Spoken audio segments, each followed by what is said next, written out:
So we are holding in chapter 18, the end of chapter 18 of the book of Shmuel Beis. And we were learning yesterday about Achimatz wanted to be the one to give the good news that the war is basically over. And King David can return to Jerusalem. Sounds like it's good news. But of course, it is clouded with the sad news that for David that Avshalom died. And Yoav does not want to send Achimatz to give this news to David HaMelech because it has that negative side to it. And why should Achimatz have to have to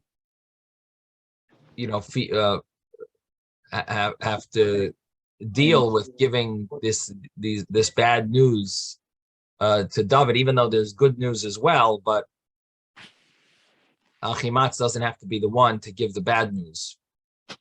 And so Yoav sends a Kushi, who it's unclear who this Kushi is, someone from this country called Kush, from someone who looked like from Kush. It's a little unclear, but basically it's not Achimatz. It's not the one who's a close, has high connections. Now Achimatz doesn't go for this, and he begs Yoav to really be the one. He really does want to give this news to David HaMelech. And as I mentioned yesterday, it seems like he felt that maybe David HaMelech was above this emotional, on a personal level, David maybe was above that and maybe would be able to handle the fact that Avshalom was killed. Maybe something along those lines. It is also interesting that maybe Yoav did not want to send Achimatz because when David HaMelech sees Achimatz, it's going to make David HaMelech feel like there's good news. And then when he hears the news, he's going to be shocked to hear the bad news. Like Achimatz is almost like, it's almost like it's almost like a painful to send Achimatz, because Achimatz is on David HaMelech's side. And when Achimatz is coming running to give David news, it's in a certain sense it's like teasing him. He's teasing a little because he sounds like he's going to be, if he's coming to bring news, being such a friend, probably David is going to assume that it's good news, and really there is bad news there as well. So however you understand it, again, it doesn't say it clearly. I'm just mentioning some thoughts, but it doesn't say this so clearly. But Achimatz does want to give this news, and he begs Yoav, and Yoav says, "Okay, I'm not going to stop you." And he already sent the Kushi person to give the news to David, and Achimatz also gives the news. And then when Achimatz arrives, so what's the first question that David asks him is, what about Avshalom? How is Avshalom? Shalom lanar li Avshalom. How is the lad doing? And Achimatz has to make up something that, well, it was a commotion, and I'm not sure.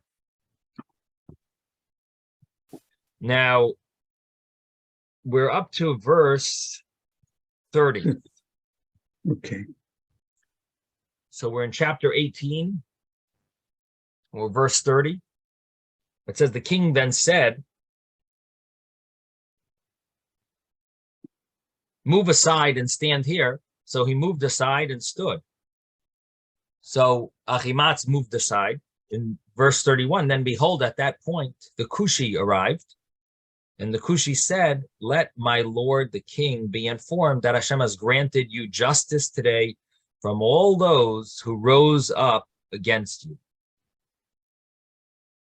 So the Cushi starts off saying that, the war is over. You're free. Hashem has granted you justice today from all those who rose up against you. And then verse 32 says, then the king asked the Cushi, is it well with the boy Avshalom?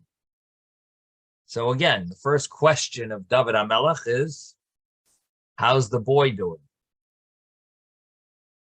Hashalom l'na'ar li Avshalom.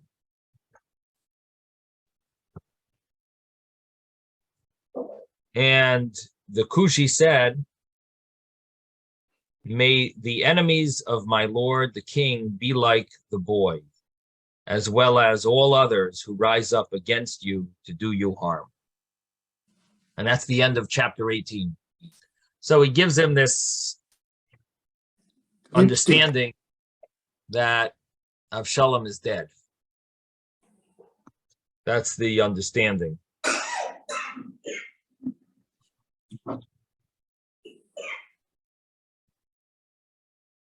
Now, the first words in chapter 19 is Vayirgaz Hamelech. The king trembled. He ascended to the upper chamber of the gateway and wept.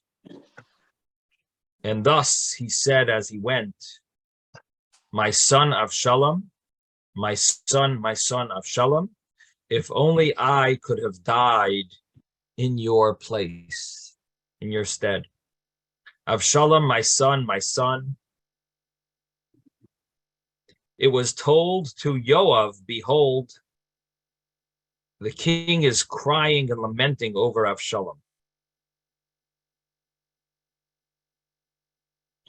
So what we would have thought that, now is a time of celebration. You think now they'd make parties. Actually, it wasn't that way at all. David HaMelech is now very overwhelmed emotionally and grieving, tremendous, serious grieving, and mourning over his son Avshalom. Even after what Avshalom did to him and caused the pain that he caused him. Now, why is this? So David obviously felt that he's the cause of Avshalom's sin. Obviously not the full cause, because Avshalom had free choice, but he does take responsibility, some responsibility for Avshalom. What does that mean? Well, David HaMelech sinned with Bathsheba to some extent. We know it wasn't a real sin, but it looked bad. It was considered at least in Hashem's, in Hashem's way of judging him, was considered a sin, and he deserved to be punished. It wasn't the sin that we think it is. It wasn't an issue. It wasn't murder. It wasn't adultery, but it looked like a sin. It was considered wrong, and David HaMelech is judged to the highest level, and therefore David is punished. And what was part of the punishment is that one of his members of his household is going to rise up against him. And so it's David's fault to some extent that Avshalom did create this whole rebellion. And now that Avshalom died, David feels that he is somewhat responsible. And he takes the blame. He takes some of the blame. So, in addition to the fact that, of course, the father, no matter what how bad the child is, a parent always loves his child, no matter who the child is. So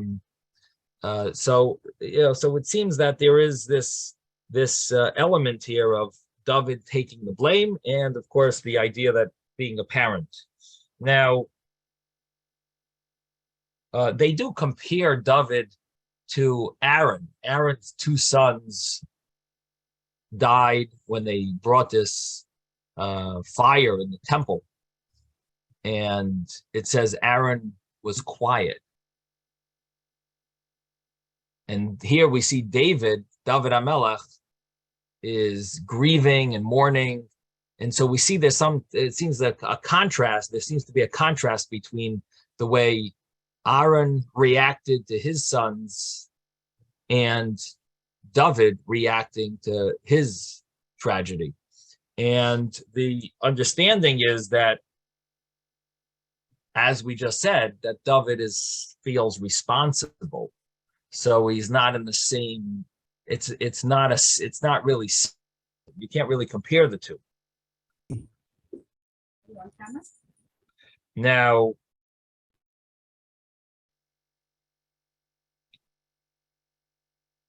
the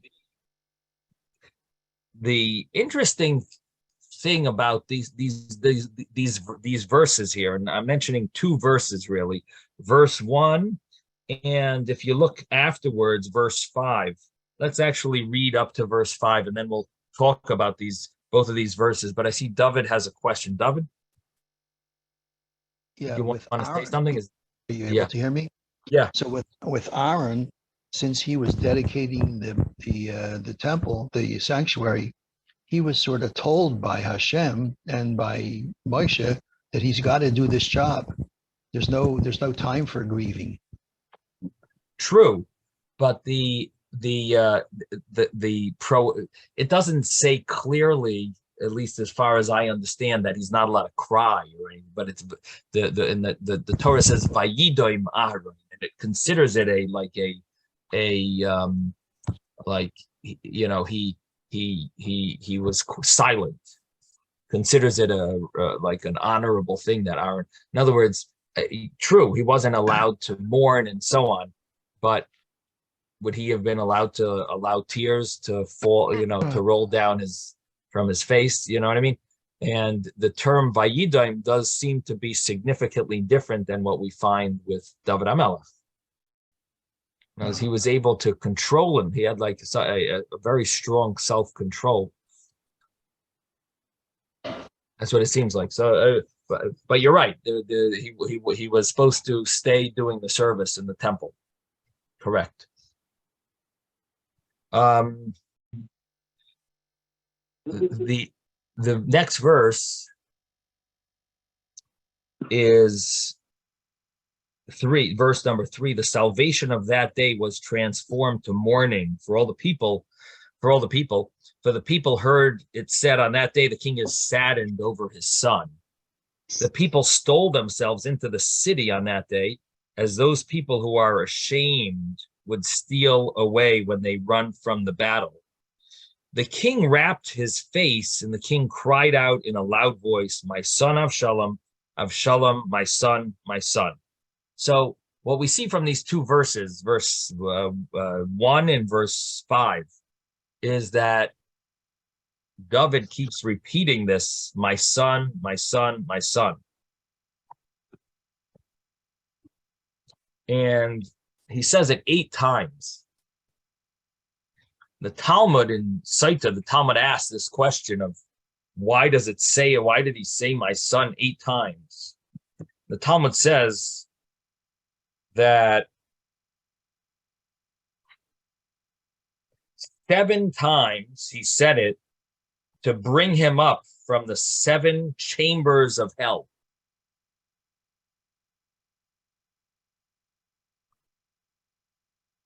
And the 8th time is an argument between the rabbis. What did the 8th time when he said, in other words, he was praying to God.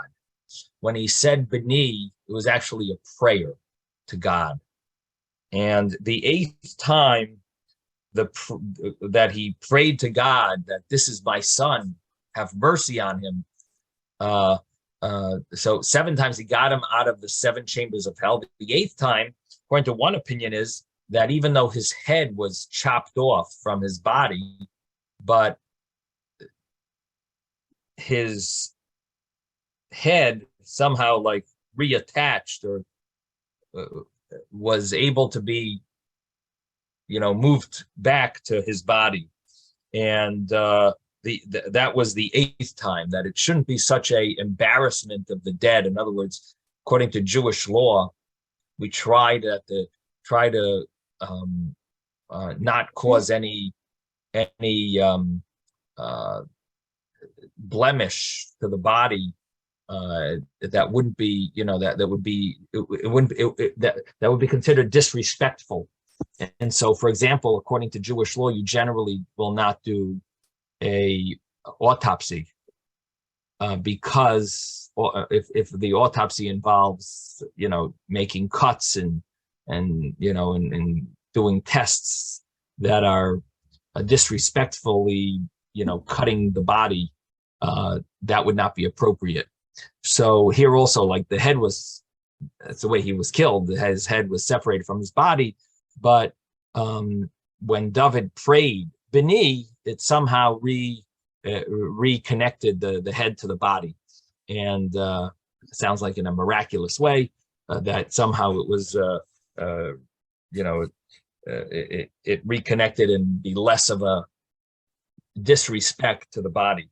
The other opinion says the eighth time Beni is that he was able to get his son in the world to come, which means that Avshalom, as bad as he was, but since David prayed for him, he got him not only out of hell, but he even got him into heaven. So that's the 8 times that it says here, Beni.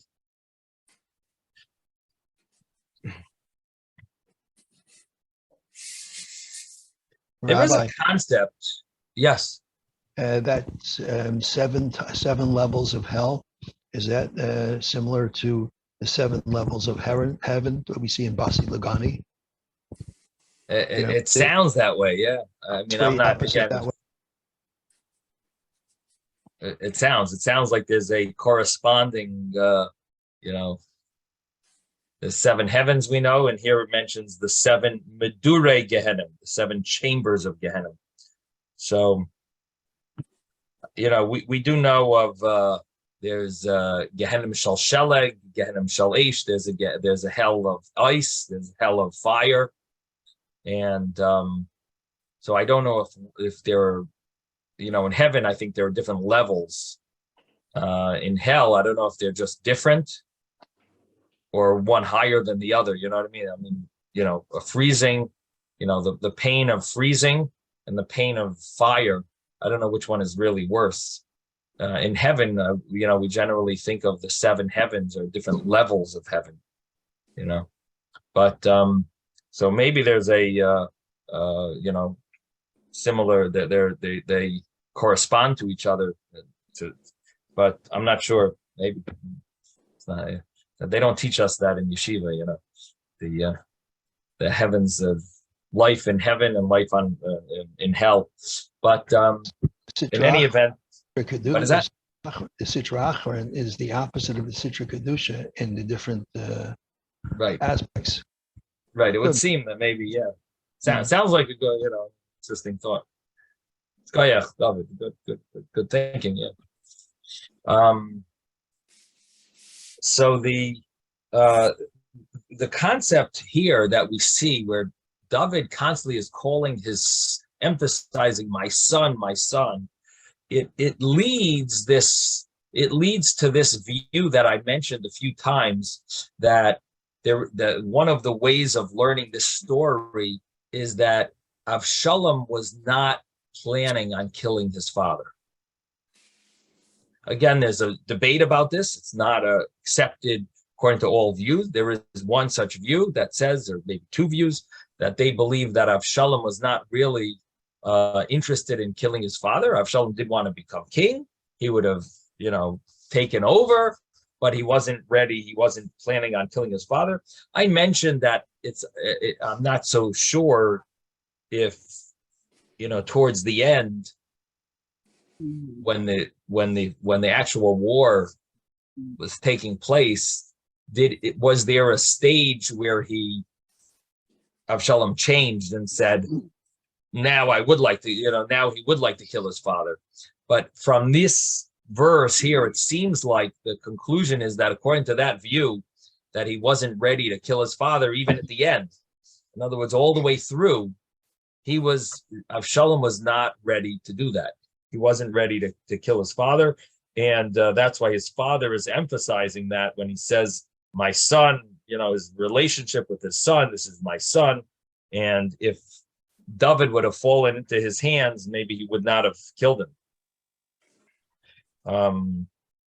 So what it sounds, according to this way of thinking, what we're seeing is that David is using this as a means for merit for Avshalom, that this should be merit for Avshalom, that this is my son that felt like a son. In other words, this is like he's bringing out this concept that there is some merit here with my son. As much as terrible as he was, there is a little ounce of merit that he had, and that is that if I would have fallen into his hands, he would not have killed me.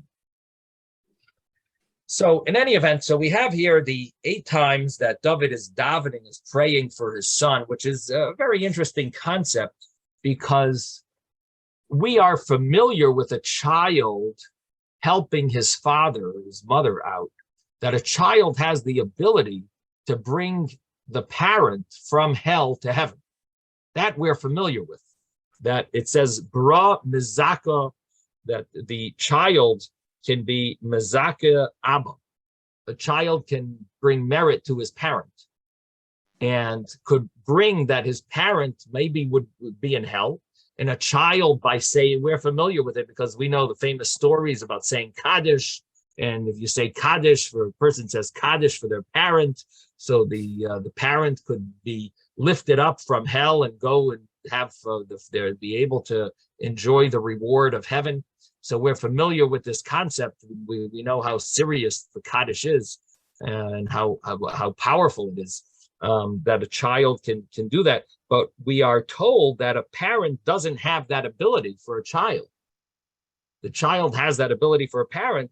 But so the Teves on the side of the Gemara asked this question. He says, how did David do this for his child? Normally you can't do it for a child. A child can do it for a parent, but a parent normally can't do this for a child.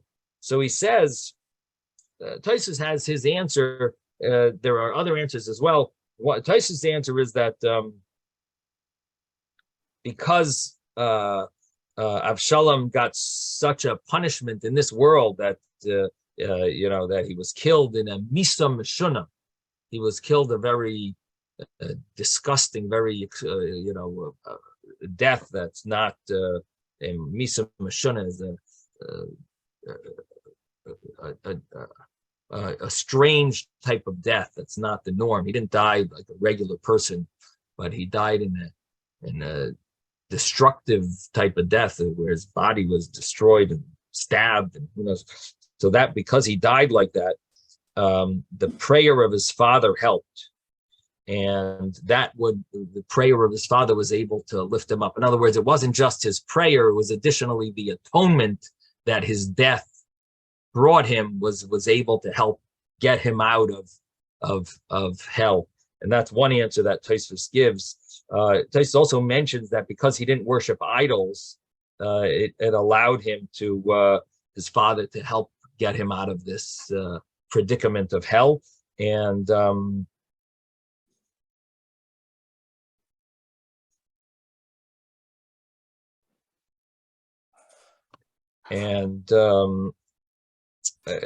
so there are some answers as to how this specifically worked with freeing Avshalom from hell. Now the other answers are that Avshalom did do tshuva when he was hanging from his hair. He did have thoughts of tshuva, and he chose to die. He could have cut his hair, and instead he said, no, I'd rather do tshuva, and I'd rather and he had that thought of tshuva, so maybe that helped atone for his sins. And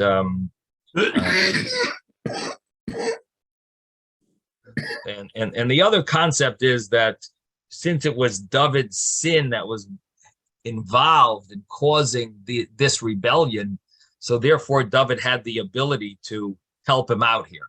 In other words, it was the father's fault a little. There was a little fault on his father's part, and therefore the father had the ability to bring him out, bring him out of this predicament. Another interesting thing is that it seems that there's two views here. If Avshalom was able to merit the world to come. Now, what happens if Avshalom did not merit the world to come? So where is Avshalom? He's not in hell and he's not in heaven. So the interesting thing is there is such a category, and the Talmud does deal with that category. There are people that they might not be in hell, but they also didn't make it to heaven. And Teves was bothered. He says, why doesn't it mention the name of Avshalom there amongst them? So it says because those the ones that it mentions are the kings. It mentions certain kings that are this in between stage where they didn't make it to heaven, but they also are not in hell. And he said that according to this understanding of Teves, Avshalom is actually there amongst them, and Avshalom, according to this view. Now the other view holds that David was able to bring him to some level of heaven. I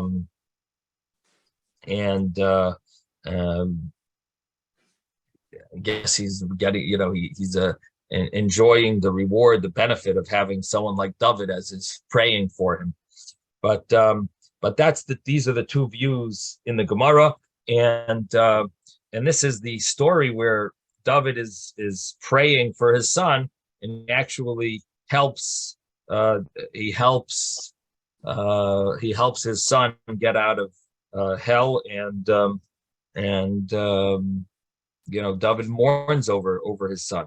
Now we're in verse 6, and mentions that Yoav now is very upset.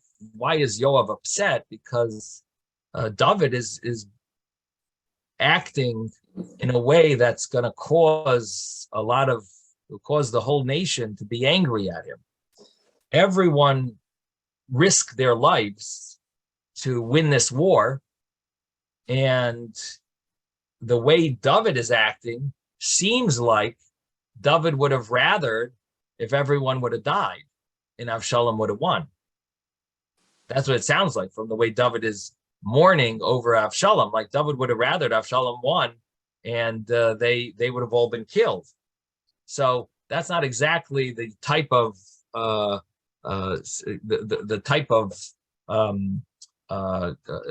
you don't want to express that type of understanding to your people.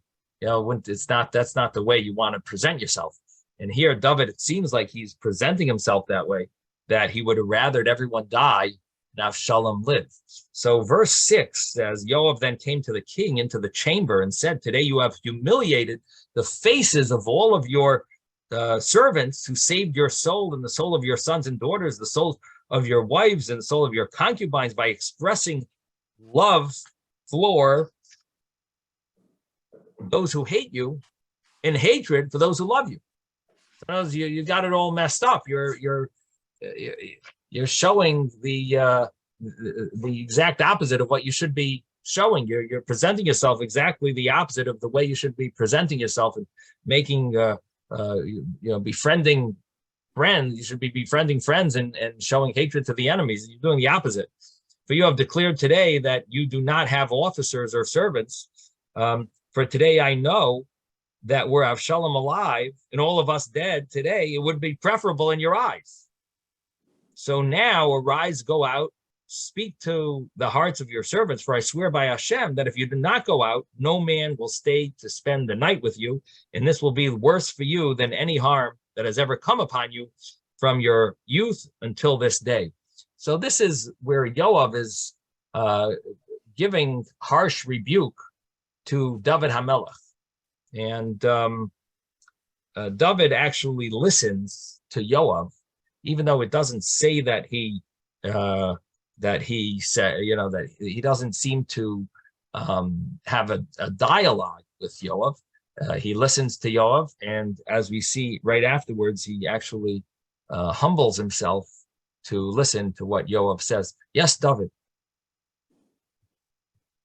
I'm just wondering if there's a connection maybe between Avshalom, who was decapitated, even though his father was a tzaddik, and Yishmael, who was decapitated, even though his father was a tzaddik. You mean Esau? Asaph, yeah, Asaph. And both of these things it's very unusual to talk about decapitation in Torah. So I'm just wondering if there's some kind of a connection. Yeah, it's an interesting thing, especially because it says that his head rolled, Esav's head rolled into, Yitzchok's, lap, Yeah. and so, or into Yitzchok's grave. So it is interesting that David lifts up Avshalom from hell, and